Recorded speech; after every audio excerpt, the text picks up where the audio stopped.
All right, this is problem continued. You can see the question again. All right, so we've got our balanced equation now. Balanced redox reaction. I've underlined the reactant permanganate. I've underlined the reactant ammonia. I've underlined the product that we're concerned with, which is nitrogen.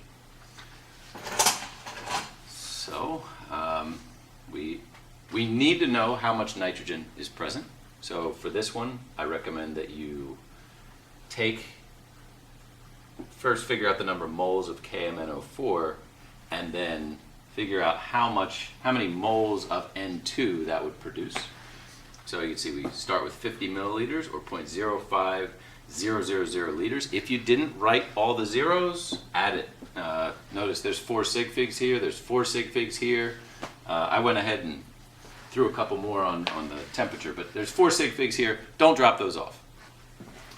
Keep them. So if you didn't put that, write it in red. Remind yourself. We got 1 liter has 0.5 moles, 0.5000 moles of KMNO4. 1 mole of KMNO4 has 1 mole of permanganate. 6 moles of permanganate form 5 moles of nitrogen, and this is how much nitrogen gas that potassium permanganate can form. We have ammonia too, and we are treating this ammonia, even though I know it's going to dissolve in the water and it's going to react, and ammonia is pretty soluble in water. Ammonia is pretty soluble because ammonia is polar. Ammonia has hydrogen bonding with itself, with water. So yeah, we're ignoring that. Okay, we're making this much simpler. We're just treating it like a gas in that space above the liquid. So we use PV equals nRT to figure out what the number of moles of ammonia. We have a pressure of ammonia. We have a volume. Make sure yours is 2.450 liters because there's a liquid in there and that's taking up some space. R is this.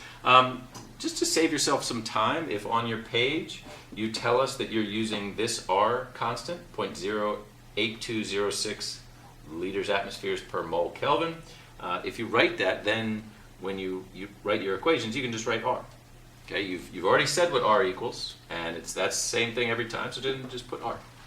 Or write the whole thing every time. It's kind of your pick.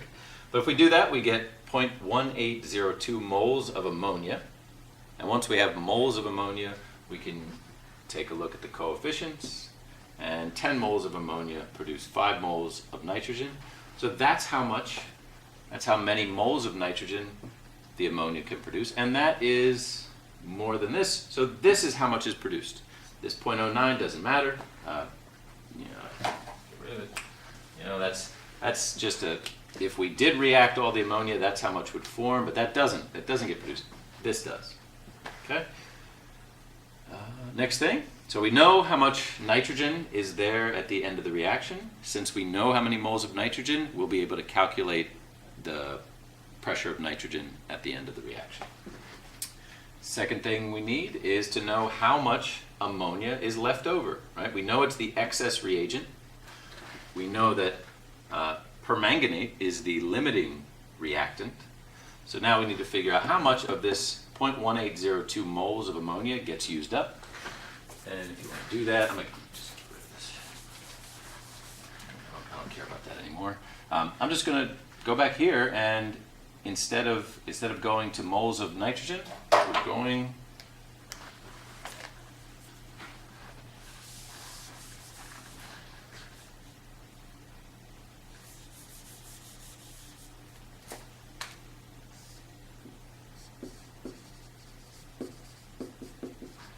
we're going to figure out how much ammonia that permanganate reacts with. We got 0.05.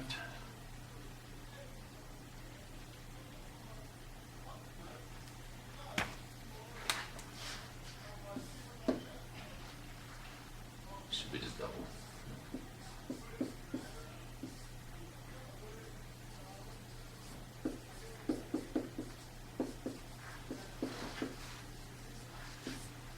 Okay, so this is moles of ammonia consumed. So just keep track of, anytime you do stoichiometry, know what number you just calculated, right? We get some number, don't do the wrong thing with it. This is how much is consumed. This is how much we started with. So all we need to do is subtract this from this, and we'll know it. Right, so pressure of nitrogen, we calculated the number of moles of nitrogen to be that. We know R, 298.15 Kelvin divided by 2.45 liters. That'll give you your pressure of nitrogen. Let's just make sure you get the right number.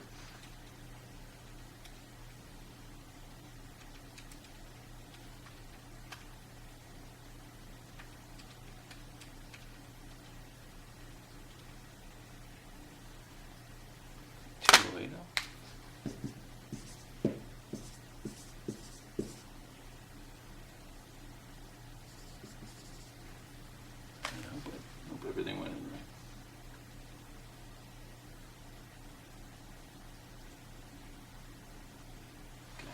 right. Okay. Next we have the number of moles of ammonia initial minus the amount reacted, and then we have the N, the number of moles excess, and maybe this was 7, not 6. I just doubled it. But anyway, we're going to get 0.1385 moles of ammonia excess.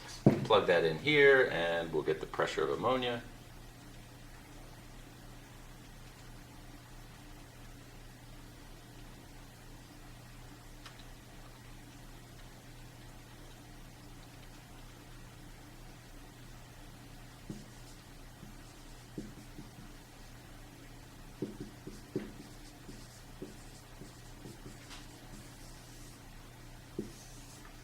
So we got pressure of nitrogen is 0.2, pressure of ammonia is 1.383 atmospheres.